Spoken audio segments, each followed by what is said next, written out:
It's 1946, and Gus Guerra is looking at a steel tray. Not a baking pan. A parts bin, the kind that catches oil drips on an assembly line. From one of the auto factories on Detroit's east side. Heavy-gauge blue steel, almost black. And he's about to put pizza dough in it. What comes out is like nothing Detroit has seen. The crust is about 1.5 inches thick. The cheese has burned against the sides of the pan, forming a lacy, crackling edge nobody has a name for. The sauce goes on top, 2 parallel stripes applied after the pie is already built. Today, Detroit-style pizza is one of the most talked-about regional pizza styles in America. Chains across 22 states serve it. But the pan didn't come from a kitchen. The cheese wasn't chosen by a trained pizzaiolo. Sauce on top wasn't invented in Detroit. How does a factory drip tray become the foundation of a culinary icon? To understand why a pizza pan came from a factory floor, you have to understand what Detroit was in the 1940s. President Roosevelt called it the Great Arsenal of Democracy. General Motors, Ford, and Chrysler had pivoted their production lines to the war effort. Tanks instead of sedans, aircraft engines instead of transmissions. Ford's River Rouge complex in Dearborn alone employed as many as 100,000 workers at its peak. 93 buildings, nearly 16 million square feet of factory floor. It had its own railroad, its own steel mill. The workers who filled those floors came from everywhere. Between 1880 and 1914, more than 4 million Italians entered the United States, the greatest surge of Italian immigration in American history. The largest number came from southern Italy and Sicily, a region ground down by foreign rulers, depleted soil, and military conscription that lasted 7 years. They came carrying almost nothing, and everything that mattered: language, faith, food. Detroit's east side, Conant Street, 6 Mile Road, the corridors around the auto plants, filled with Sicilian families who worked the lines by day and built community by night. Bakeries, church halls, and small bars anchored the neighborhood. The factories provided the paycheck. The neighborhood provided the rest. What those neighborhoods needed, what every immigrant enclave needs, is food that tastes like home. That need, landing inside a city flush with post-war steel and industrial confidence, creates the exact conditions for what comes next. Who carried Sicily's food tradition into Detroit's factory neighborhoods? And what did they change when they got there? In the province of Palermo, the pizza was called sfincione, sfinciuni in the Sicilian dialect. Not the thin Neapolitan pie Americans picture. Something older, thicker, built from a different logic. Sfincione was rectangular, the dough was airy, the cheese was applied sparingly, and the sauce was placed on top of the finished toppings to prevent it from soaking into the thick dough during baking. Sauce on top was not a Detroit invention. It traveled with the people who came from Sicily, who had been making bread like this for generations before anyone called it pizza. The labor brokers known as padroni funneled Sicilian workers into factory towns throughout the industrial Midwest. Detroit was a primary destination. Families followed. Communities built themselves around parishes and neighborhood bars. Sicily's food memory was kept alive, imperfectly adapted to available ingredients, but recognizably Sicilian. Gus Guerra ran Buddy's Rendezvous on 6 Mile Road and Conant Street, a bar operating since 1936. His wife Anna came from a Sicilian family with their own baking traditions. The pizza came in 1946 when the neighborhood's appetite pushed the bar toward the kitchen. The accounts of what happened next have never been fully reconciled. One version holds that Anna baked her mother's sfincione recipe in a steel pan obtained from a nearby factory.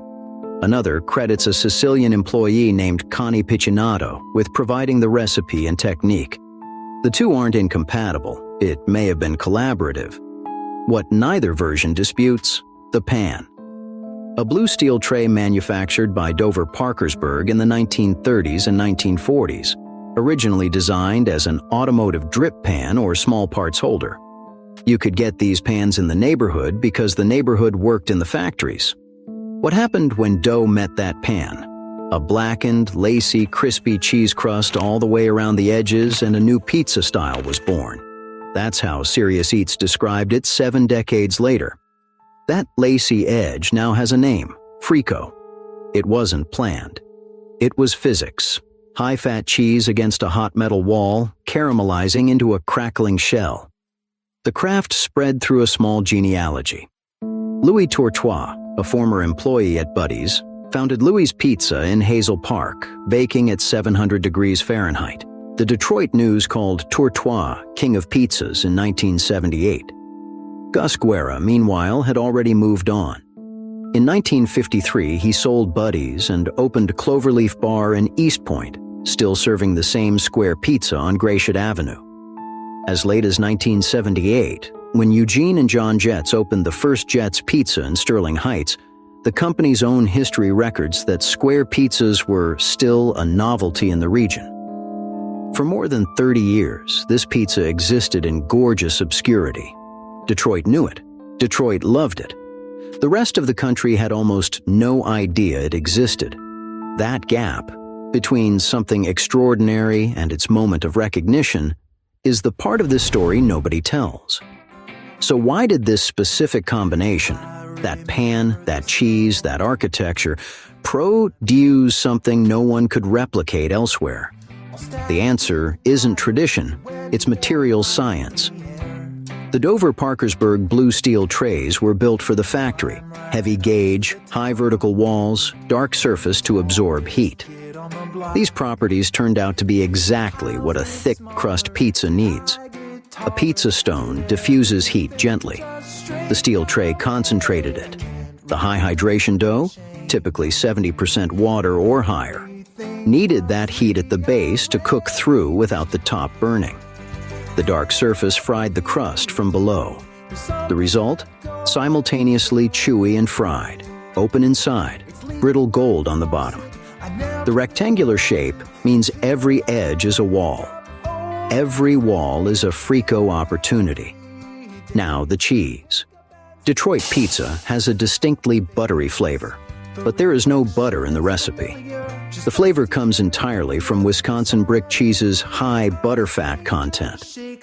When it melts, the fat drips into the dough and fries the crust from within. Wisconsin brick cheese was first produced in 1877, shaped using actual bricks, high in fat, exceptional for melting. Buddy's uses a full pound per pizza. Cubed, spread to the edges, placed before the sauce, because sauce on raw dough collapses the crumb. So sauce goes on top, 2 parallel lines. The Sfincione tradition carried forward, now called racing stripes by the trade press. The corner piece became the most coveted unit. 2 caramelized Frico walls instead of 1. A rectangle ensures 4 corners. A round pie can never match it. A pan from the factory floor because the neighborhood worked in factories. Cheese from Wisconsin because Wisconsin dairy was the nearest supply chain. Sauce on top from Palermo because the people making this pizza came from Palermo. None of these were aesthetic choices. They were proximity, availability, and memory. That happened to combine into something no one could have designed on purpose. The outside world found Detroit-style pizza the way it finds most things, through a competition no one expected to matter. In 2012, a Detroit baker named Sean Randazzo entered the Las Vegas International Pizza Expo and won the World Championship with a Detroit-style pizza. Pizza authority Tony Gemignani later recalled receiving 6 phone calls from major industry operators, all asking, "How do we get the Detroit recipe?" About a pizza-style local media had called Sicilian just 5 years earlier. By early 2016, Serious Eats was writing that everyone seemed to be talking about it. In 2019, Esquire named it one of the hottest food trends in America.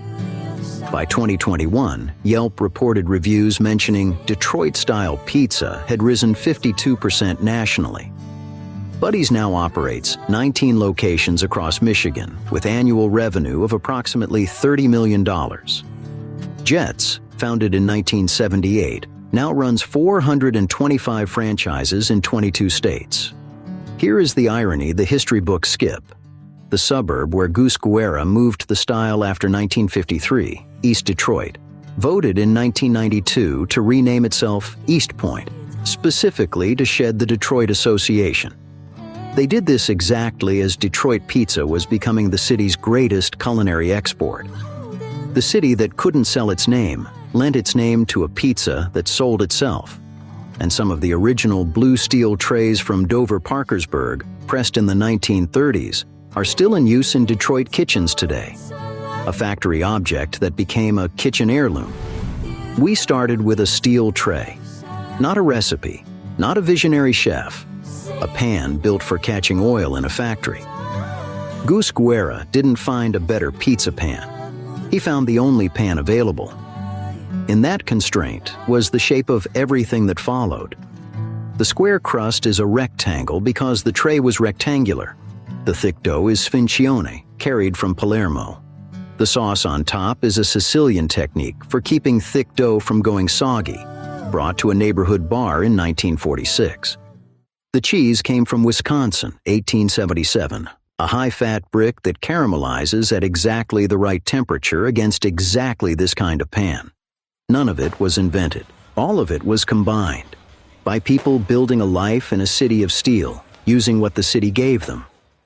Detroit pizza is the accumulated intelligence of Sicilian grandmothers, factory floor materials, science, and Great Lakes dairy, pressed together under extreme heat until the edges turn gold.